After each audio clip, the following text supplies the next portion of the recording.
আরেকটা কথা আমি বলতে চাই খুব ক্লিয়ার, সেই নির্বাচনের মধ্য দিয়ে যে সরকার আসবে, আমি জানি 31 দফা ভিত্তিক সরকার আসবে। সেই দফা হলো বিএনপির।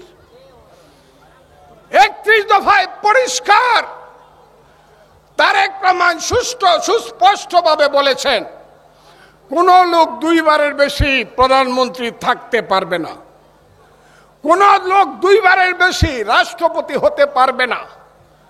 তারেক রহমান সুস্পষ্টভাবে বলেছেন এই দেশের অর্থনীতি হবে বৈষম্যহীন সুষম অর্থনীতি। 31 দফা।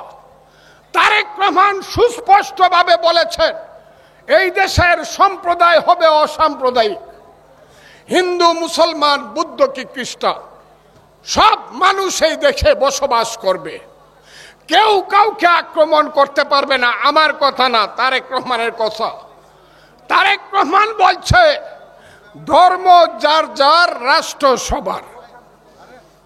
আমি বলি হিন্দু মুসলমান বৌদ্ধ কি খ্রিস্টান, হিন্দু যখন সন্ধ্যায় উলুধ্বনি দিবে হিন্দু মন্দিরে যাবে, আমি মুসলমান বাধা দিব না।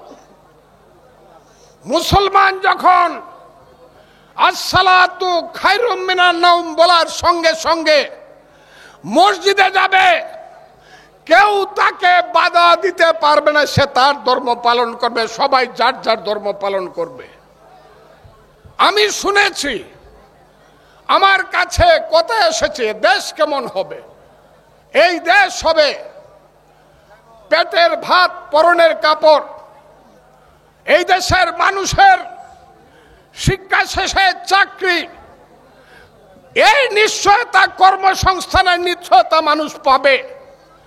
এই দেশ হবে হিন্দু মুসলমান বৌদ্ধ খ্রিস্টানের দেশ, যেখানে বলা হবে হিন্দু নয় ওরা মুসলিম।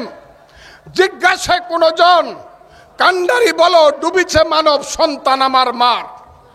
এই দেশ হবে মানবতার, এই দেশ হবে সত্যের, এই দেশ হবে ন্যায়ের, এই দেশ হবে বিশ্বের বুকে আমরা মাথা তুলে দাঁড়াবো। সেই জাতি আমরা, নৃতাত্ত্বিকভাবে বাঙালি জাতি, রাষ্ট্রীয়ভাবে আমরা বাংলাদেশি জাতি। দুইটা জাতির সংমিশ্রণ, এই হলো আমার বাংলা।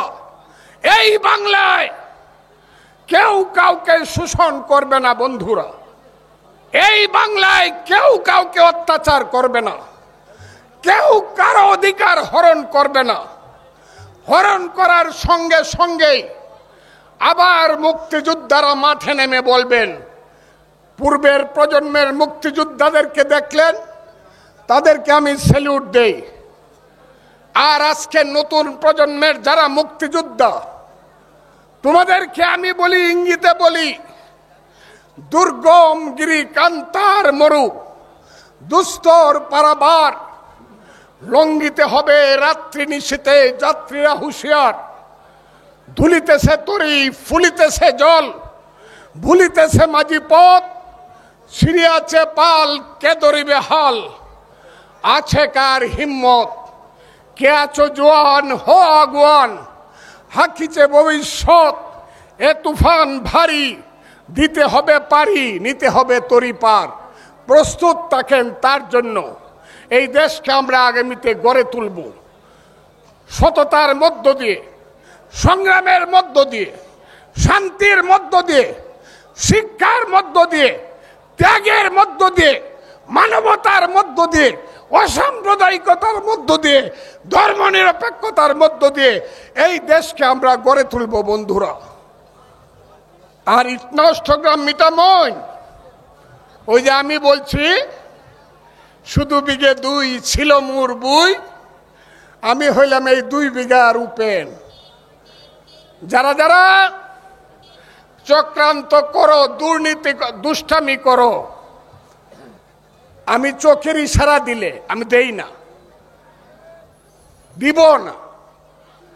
কইরা দেখো, কইরা দেখো কেমন মজা লাগে।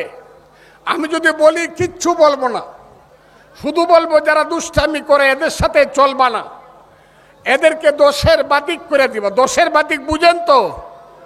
বুঝেন দোষের বাতিক কারে কয়? যারা দুষ্টামি করে এদেরকে কি করতে হবে?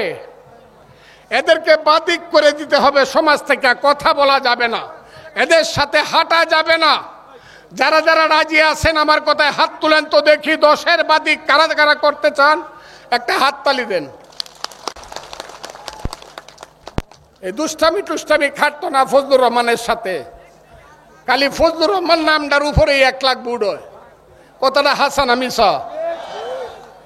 এরপরে তো দানেশ শীষ আছে, শহীদ জিয়া আছে, তারেক রহমান আছে, আমার নেত্রী দেশ নেত্রী খালেদা জিয়া আছে। সেইটা তো রাখলাম এই বাহি। শুধু ফজলুর রহমানের নামের উপরে 1 লাখ বুট হয়। কথাটা ঠিক না বেটি?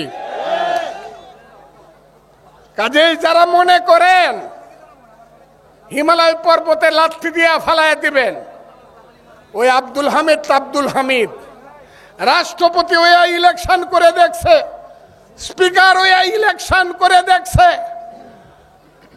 কোটি কোটি টাকা নির্বাচন করে ইলেকশন করে খরচ করে ইলেকশন করে দেখছে, সমস্ত প্রশাসন ব্যবহার করে ইলেকশন করে দেখছে। What is Fazlur Rahman and which is Fazlur Rahman in Itna Mithamain Noshtogram. আমি আপনাদেরকে বলবো আপনারা ভালোভাবে চলবেন, কেউ অন্যায় করবেন না। এইখানে খুব বড় কথাটা আমি বলি, আমার সভাপতির নাম ইটনায় SM কামাল, সেক্রেটারির নাম স্বপন ঠাকুর, আর 3 জন নেতা। একজনের নাম জুয়েল, আরেকজনের নাম জয়সিদ্ধির চেয়ারম্যান মনির, আরেকজনের নাম আমার ছেলে পলাশ। আমি শেষটা দিয়ে শুরু করি। পলাশও যদি কোনো সামান্য অন্যায় করে, আমি এই নেতাদের সামনে বলি, সামান্য অন্যায় করে আর আমি যদি, আপনারা যদি আমার কাছে বিচার দেন, আল্লাহর নামে কসম করে বলছি, সঠিক বিচার করে যদি দেখি পলাশ আপনাদের উপরে অবিচার করেছে, 1 মিনিটের জন্য পলাশ বিএনপি করতে পারবে না। অন্যর কথা তো বাদ দিলাম। সাবধান, সবকে সাবধান করে দিচ্ছি। আর গুজব ছড়ায়েন না। বাঙালিরা কিন্তু গুজব ছড়াইতে বেশি পছন্দ করে।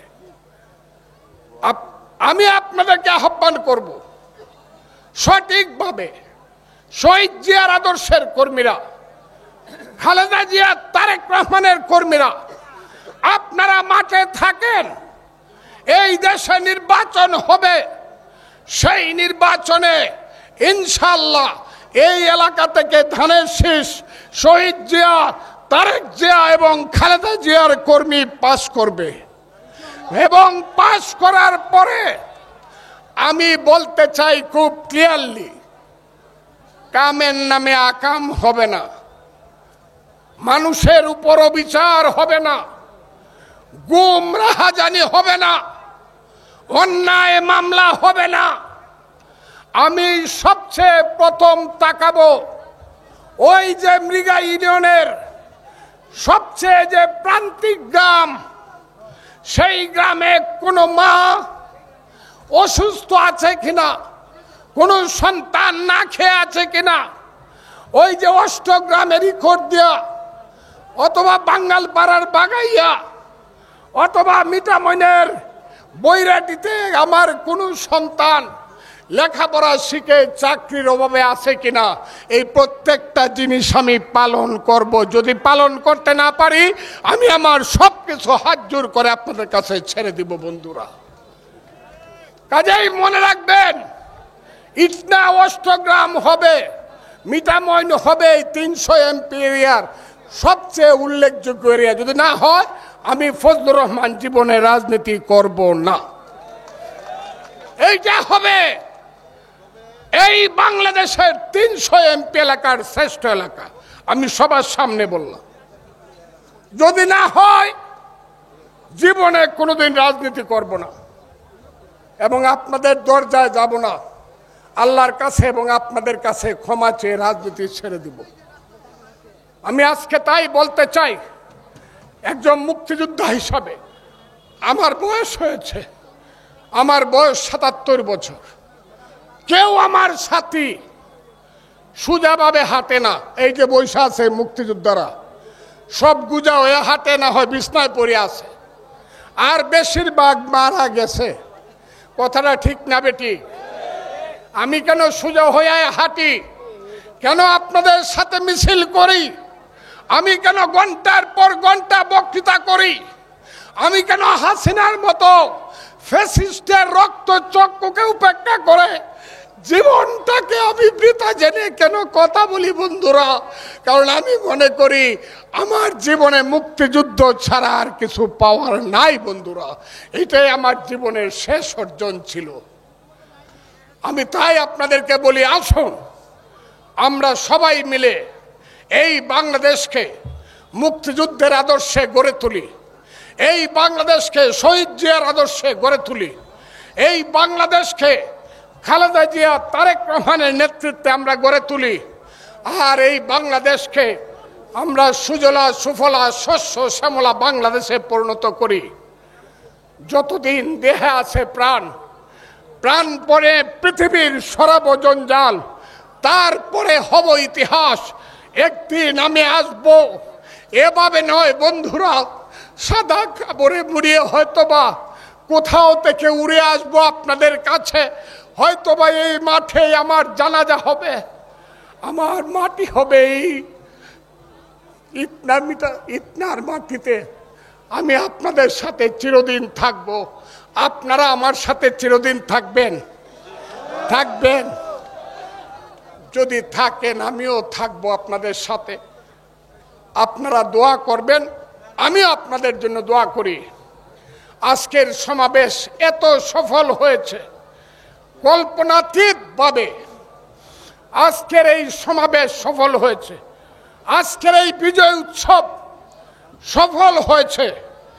আপনারা এই বিজয় উৎসবে অংশগ্রহণ করেছেন, একটু আনন্দ কি আপনারা পেতে চান না? চান না?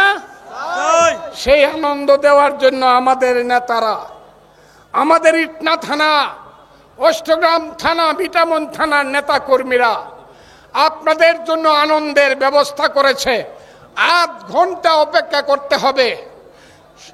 এশার নামাজের পর থেকে এইখানে বাংলাদেশের শ্রেষ্ঠ শিল্পীদের অংশগ্রহণে যাদের নাম বলা হয়েছে সবাই তারা অলরেডি এসে পড়েছে।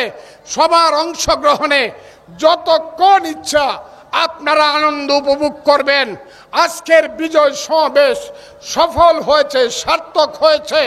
আর যারা এখানে এসে সাংবাদিক ভাইয়েরা এই গত কিছুদিন যাবৎ সারা বাংলাদেশ, বিশেষ করে কিশোরগঞ্জের সাংবাদিক ভাইয়েরা আমার মতো একজন নাদান ফজলুর রহমানকে যেভাবে আপনারা বাংলাদেশে তুলে ধরছেন, আমার গায়ের চামড়া দিয়ে আপনাদের গা মুড়িয়ে দিলে আমি এটা ঋণ শোধ করতে পারবো না। আপনাদেরকে আমি ধন্যবাদ জানালাম। আমার সাংবাদিক ভাইয়েরা, আপনাদের সবাইকে আমার সালাম। একটা আমাদের শেরালি নামে স্বেচ্ছাসেবক দলের অষ্টগ্রামের যুগ্ম আহ্বায়ক মারা গিয়েছে। আমরা তার আত্মার মাগফিরাত কামনা করি, আল্লাহ তার বেহেশত নসিব করুক। আপনাদের সবাইকে ধন্যবাদ। খুদা হাফেজ।